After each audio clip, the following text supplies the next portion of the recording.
Kelvin Herbie, 14802 Elm Street. I got a long list of problems. On my street, I've called about, we have squatters in our area. They are robbing our homes. The young lady that lives next to my house, they pushed her air conditioning in, went in her house. My house was broken into again. The young lady that stays 3 doors down from me, her house was broken in. We called East Cleveland Police. They came out. The squatter was still in the house, 14718. He had a phony lease.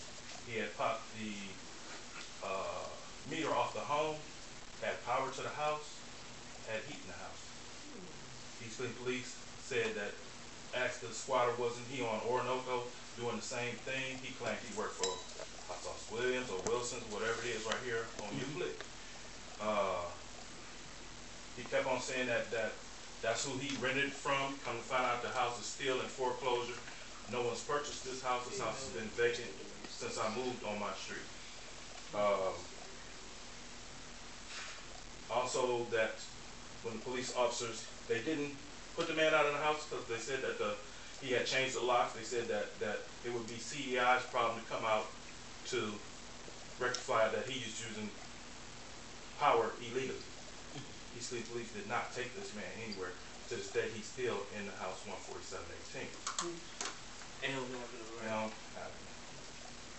Second, Sunday, 4:15. I called East Cleveland Police. There was a young lady getting beat badly. She was hit by the man who was beating her up by the truck. I called consecutively back and forth for East Cleveland squad cars to come. Yes, I was vulgar. I was disrespectful to whoever I was speaking to because, yes, I wanted them to get here now. So the young lady laid on the sidewalk. The gentleman that was beating her up, friend got out of the truck. They was trying to put her back in the truck. Man hit her, cracked her head into the windshield of the car. She laid on the sidewalk. When she finally came to, she jumped up and ran toward Noble and disappeared behind the vacant buildings. Told the 2 officers that were there responding to the call, I said, listen, she went that way. They said, well, she's not here. We can't hold him for nothing. The man was drunk. The man had broke the people's window upstairs from where he thought she was. Her shoes still laid in the street. These Cleveland officers did nothing. They didn't arrest this man. They didn't write this man a ticket. And if y'all want to look it up, it was 4:15 Sunday afternoon. Our traffic lights, there's no reason for them to be on flash. There's no reason. Working here for the city, I know there's no reason for them to be on flash without somebody maneuvering them or tampering with them. Because you don't have to press one button to reset that whole intersection or significant to that. We have positions that were deputized. That was money gone. Why we don't have that back from Mr. Brewer? Deputies positions that was law directors, fired. All those deputy positions, there shouldn't be. All right, sorry, that's not. Mr. Ernie, I'll sit with you in a second. Keep the list up. Okay. Thank you.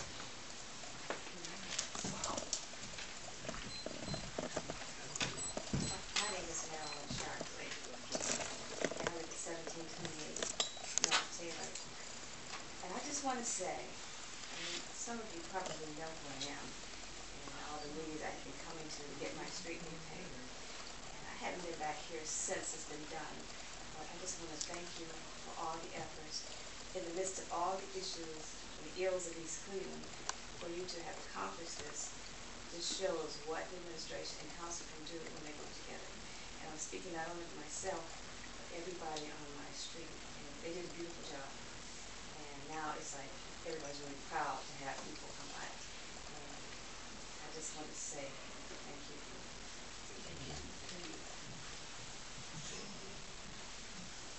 Hello, my name is Paul Clinton Jr. live 1367 Charview. I was listening to you, Martin, that report that you made, and you know,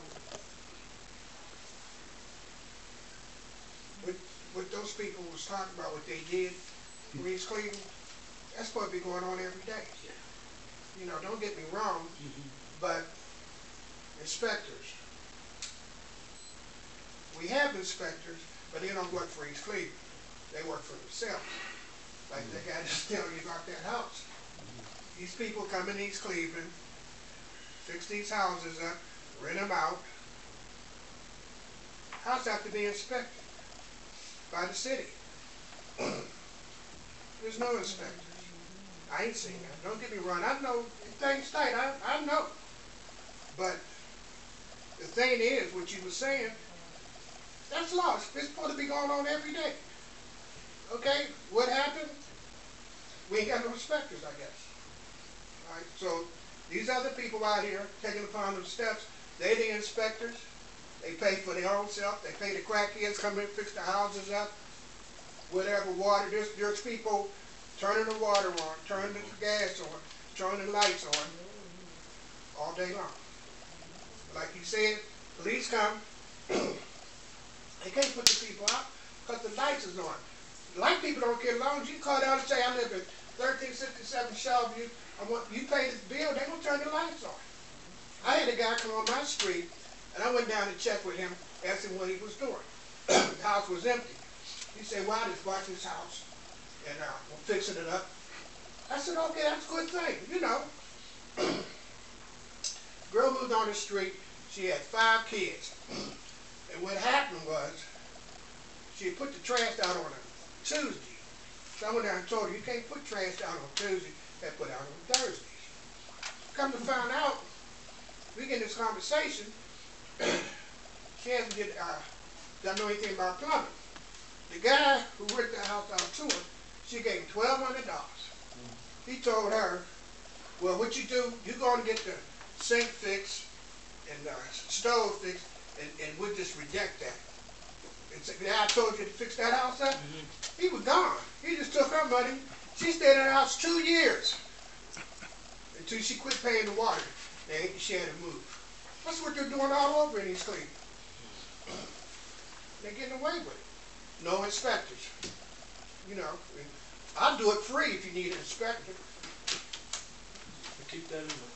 You know, but what I'm just trying to say, what they went down there and did, that was good.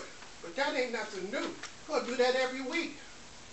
What can I say? As far as y'all getting a raise, when we get the when y'all win the Super Bowl, I'm gonna give y'all a raise. Thank you. Cool. Patricia Boloviak, 1894 Farmington. On a cheerier note, I'd like to do some updates about the schools.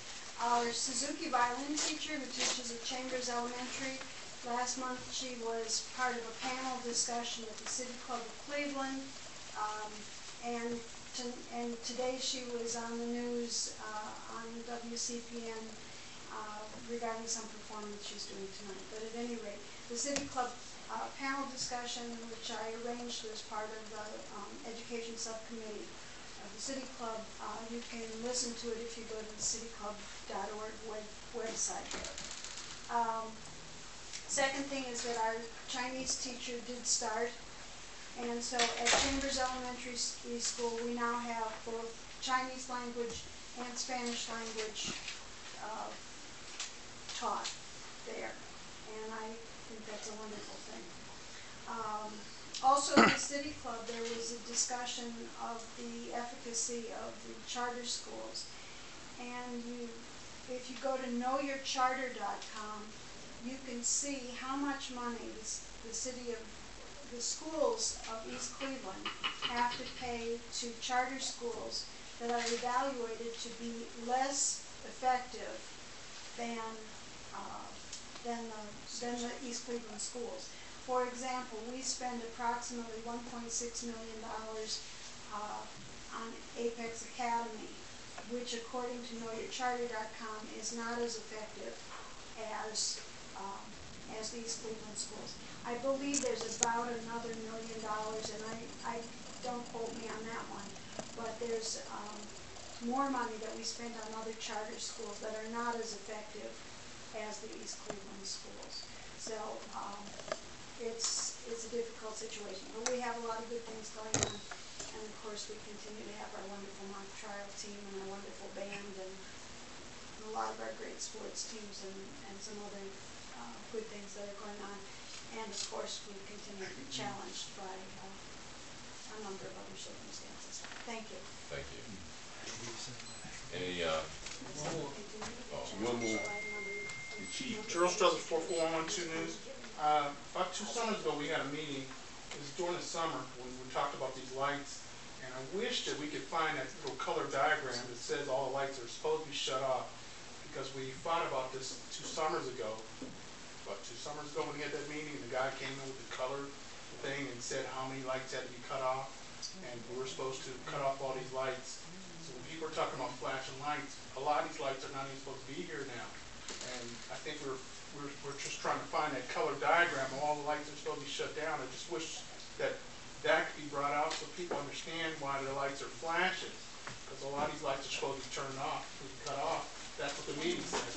No, that's what I'm, that's No, what I'm, it was take it that you're talking to us. yeah, it was recommended, but it was also told that we had to, we got to get the funds.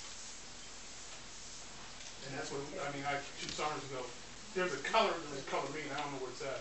Okay. Thank you. Congratulations, Mr. Rowley. Thank you. All right. No further comments. Response from council. Sorry, Baker. All right, real quick. Council is always aware of what our responsibilities are. Over time, we've dealt with a lot of different dynamics within this council, within administration. One of these days, we're going to get the ball right. We're going to get this thing right and be all on the same page. But all of us have taken government in high school and some of us in college, and we are aware. It's just that there are personalities in politics that are infused within those powers. As long as we keep passing laws, I think our job is satisfied.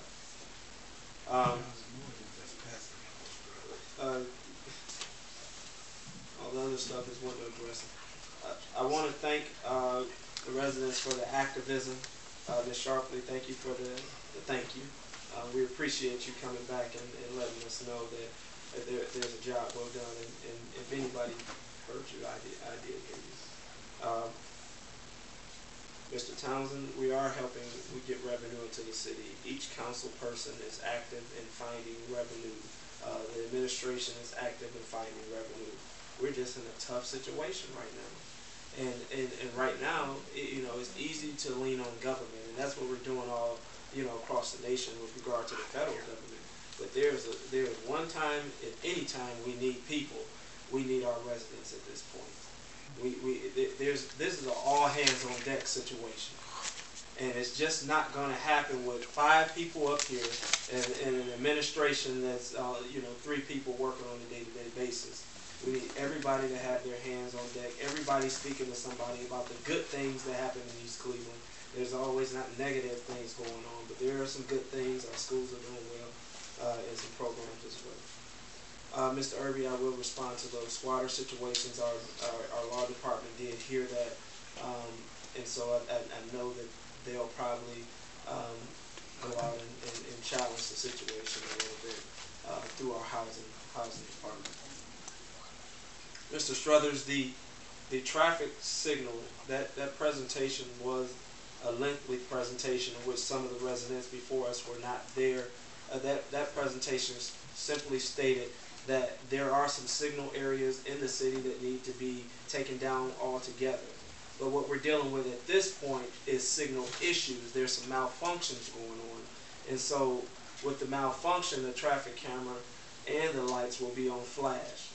So us being down an electrician in the electrician department, we can't kind of get to that situation and correct it as quickly as you would want it. But it is noted that we are down some traffic signal situations going. Mr. Davis, that situation does happen too much. People do move in houses throughout the city, and there's only some residents, and I use that term loosely. There are only some residents that pay attention to squatters that move into houses. If everyone in the city paid attention, East Cleveland would begin to shape up. In certain areas of Cleveland, in certain areas of the greater Cleveland community, you can't move there without somebody knocking on your door. I like to introduce myself. So if East Cleveland begins to take a step forward in the right direction, all of these inconsistencies in which we think that are complaints and are not complaints, they're just a way for us to focus on our problems. If we begin to put all our hands in the pot and work together as residents first, and then elected officials and government officials second, we'll be all right. Thank you. That's my report. Thank you, My Councilman. response. Councilman Martin. Members of the public, my colleagues, I rise to speak. Thank you. First, I'm honored that Marilyn Sharpie came because I've been riding past your house, riding down that street, and I said, I know you're happy, so thank you. That's a lot of class. I also want to say to Director Riley, he's a class guy too, and a gentleman. I want to say that. I have to say that. And I wish you the best in your future endeavors, Director Riley. I want to talk about inspections, and I want to talk about the banks, and I want to talk about this report. The reason why I took time to read this report because we've been asking for a plan, Brother Wheeler, an economic plan, and nothing in writing has come before us. But this is a start. These students put the time in, they studied it, it's in a report. This is some revenue we can get. My concern, Mason, you talk about all the time, Director Blade, that we tear down too much in the city, we're not building anything. It kind of bothers me that we get all this money. We get all of this money to tear stuff down. But we don't get enough money to build or to renovate. And then inspection, going back to inspections, is outlined what we can do. We can hire them part-time and get some revenue in here. Now, the options. And this is the heart of what we're going to be dealing with next year. Here are the options. Voluntarily meet with creditors to try to reduce what is owed to each one. Option one, we need to do that. Because if we go bankrupt, they're going to get a fraction of what they can get if they negotiate with us. Number two, file for bankruptcy.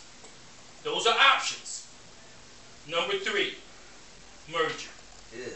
That's the tough one. But nothing's off the table right now. Nothing, because we have not managed this city well. We have not. When Eric Brewer left 4 years ago, we had a $400,000 deficit. And basically our bills were paid. Now we have a $5 million, and I can't even talk about who we haven't paid or whatever the case.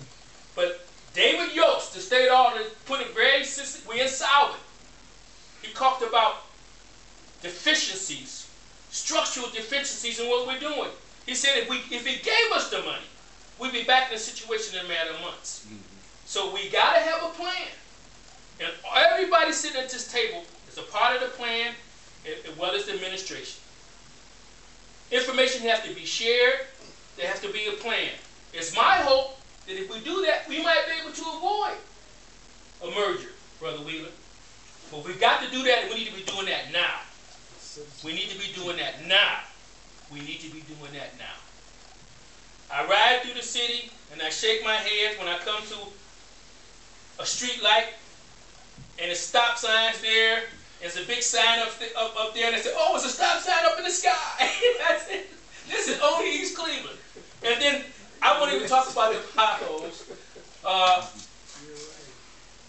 And it said in the report with the students, and they concurred when we spoke with them, the areas where these lights are blinking, we're losing money. We're not going to be able to pay back that corporation Tippy now, okay, at the rate we're going. 57,000, when I think it was projected, we get about $1 million from the red light cameras. Well, again, Cleveland voted them out. Anywhere where they've come to vote, they've been voted out except for here. And they scared the people half to death. Okay, if we put them on the ballot now, they'll be voted out. So we need to sit down and work those situations out. I'm asking these good people here, because they come consistently, bring your neighbors, okay, because this is their city.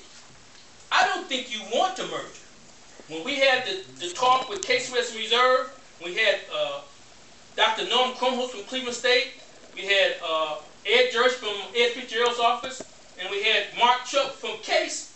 We discussed it, and ultimately they said that after all is said and done, it comes down to a vote. But if we get in the finance situation we're in, the state can step in and basically dictate what's going to happen. That's my concern. Okay, that's my concern. So what they're asking us to do, and I'll close on this, that we put together a plan where we can cover this. And maybe we can turn this city around, get people to move in. University Circle, where they're doing over $1 billion there, they want to come here. I know they want to come here. We got Circle East at Lakeview, 50 feet up there, Mickey's. We're going to have some officers from Case. We have the land. The most important asset is we have the land and they want it. That's right. So let's work together. Thank you. Right. Thank you, Councilman. Do you have anything to say, Councilman King, after that? I don't know which. I can't follow it. I'd like to thank Ms. Sharpsy for coming out and making that stuff. And of course, I'd like to thank Director Riley for your hard act to follow. And that's it. On behalf of Council President Barbara Thomas, who's not here tonight, and myself and all the council members, we would like to extend our heartfelt appreciation for the support you have shown attending council meetings throughout the year. It is because of our residents, such as yourselves, that we have chosen to do the work we do. Here's to a successful and continued working relationship for a greater good of our community. We look forward to seeing all of you that are here tonight, as well as new faces in the coming year. From all of us on council, to all of you all, have happy holidays and safe. Happy holidays. Happy holidays. Motion to adjourn the meeting. Excuse me, council. Time is 7:30. Motion. Let me get this meeting be adjourned. So move. So moved. Councilor King? Yay. Councilor Baker? Yay. Councilor Martin? Yay. Councilor Wheeler? Yay. 7:33. Pass out those cards. Get in the